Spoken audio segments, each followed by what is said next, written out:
नमस्कार। आज हम बात करने वाले हैं क्यूबा की। एक ऐसा देश जो अमेरिका के बिल्कुल पड़ोस में है, लेकिन एक बहुत ही गहरे संकट से गुजर रहा है। जरा सोचिए, अमेरिका से सिर्फ 90 मील दूर एक पूरा का पूरा देश अंधेरे में डूब रहा है। तो चलिए आज ये समझने की कोशिश करते हैं कि आखिर ये सब क्यों हो रहा है और इसके पीछे की जियोपॉलिटिक्स क्या है। देखिए, जमीनी हकीकत बहुत ही भयानक है। कभी कभी तो 29-29 घंटे तक बिजली गुल। सड़कों पर गाड़ियां नहीं चल रहीं क्योंकि पेट्रोल डीजल है ही नहीं। राजधानी हवाना में हर तरफ कचरे के ढेर लगे हैं। घरों में रखा खाना खराब हो रहा है। और इन सब से तंग आकर लोग सरकार के खिलाफ प्रदर्शन कर रहे हैं। सवाल यह है कि आखिर इतनी जल्दी ये सब कैसे हो गया। अब इसकी वजह जानने के लिए ना हमें कुछ महीने पीछे जाना होगा और देखना होगा कि कैसे अमेरिका ने एक तरह से शिकंजा कसना शुरू किया। तो देखिए, ये सब कुछ बहुत तेजी से हुआ। ये कोई धीमी प्रक्रिया नहीं थी, बल्कि एक के बाद एक झटके लगे। सबसे पहले जनवरी 2026 में अमेरिका ने क्यूबा के सबसे बड़े साथी वेनेजुएला के राष्ट्रपति मदुरो के खिलाफ एक्शन लिया। फिर 29 जनवरी को एक ऐसा आदेश जारी हुआ जिसने क्यूबा की तेल सप्लाई पर ही रोक लगा दी। और हद तो तब हो गई जब 28 मार्च को साफ साफ कह दिया गया कि अगला नंबर क्यूबा का है। मतलब मैसेज एकदम क्लियर था। आप जरा इन आंकड़ों पर नजर डालिए। इससे साफ पता चलता है कि क्यूबा की हालत कितनी नाजुक थी। सोचिए, उनकी पूरी एनर्जी सप्लाई, मतलब उनका पूरा देश सिर्फ 2 पड़ोसियों पर टिका था। 44% तेल मेक्सिको से आता था और 35% वेनेजुएला से। ये एक बहुत बड़ा रिस्क था। और फिर वही हुआ जिसका डर था। जैसे ही अमेरिका का आदेश आया, वेनेजुएला से सप्लाई पूरी तरह बंद हो गई और फिर मेक्सिको ने भी अपने हाथ खींच लिए। बस रातों रात क्यूबा पूरी दुनिया से कट गया, बिल्कुल अकेला। और ये जो बयान था ना कि क्यूबा इज नेक्स्ट, इसने तो सब कुछ साफ कर दिया था। लेकिन एक मिनट, ये कहानी सिर्फ कुछ महीनों की नहीं है। इस दबाव की जड़ें वो तो दशकों पुरानी है।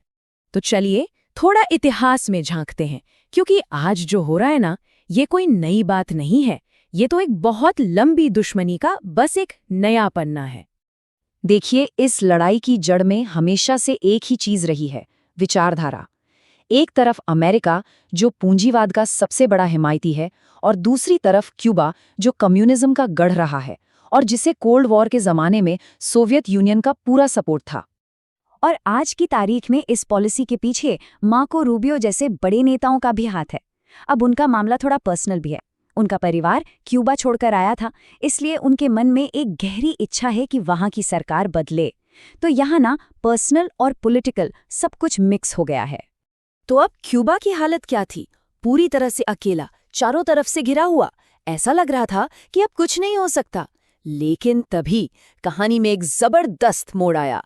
एक पुराने दोस्त ने वापसी की, और वो भी बिल्कुल चौंकाने वाले अंदाज में।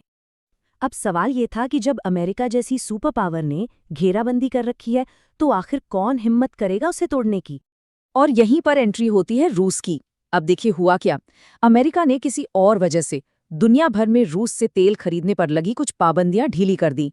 रूस ने इस मौके को तुरंत लपक लिया और अपने तेल टैंकर क्यूबा की तरफ भेज दिए। और 30 मार्च को 2 रूसी टैंकर क्यूबा पहुंच भी गए। नाकाबंदी टूट गई। लेकिन रुकिए, कहानी इतनी भी सीधी नहीं है जितनी लग रही है। और यहीं से ये मामला और भी ज्यादा दिलचस्प हो जाता है। क्या रूस सच में अमेरिका को चुनौती दे रहा था, या फिर पर्दे के पीछे कोई और ही खेल चल रहा था? अब देखिए, इस घटना को देखने के 2 नजरिए हो सकते हैं। पहला तो ये जो साफ साफ दिख रहा है कि रूस अपने पुराने कम्युनिस्ट साथी को बचाने के लिए अमेरिका से भिड़ गया, एक बड़ा जियोपॉलिटिकल मूव। लेकिन एक दूसरा नजरिया भी है।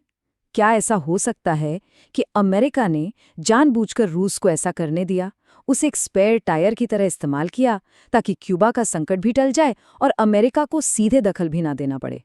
और मजे की बात यह है कि जब अमेरिकी राष्ट्रपति से इन रूसी टैंकरों के बारे में पूछा गया, तो उन्होंने कहा, पुतिन जिसकी चाहे मदद कर सकते हैं।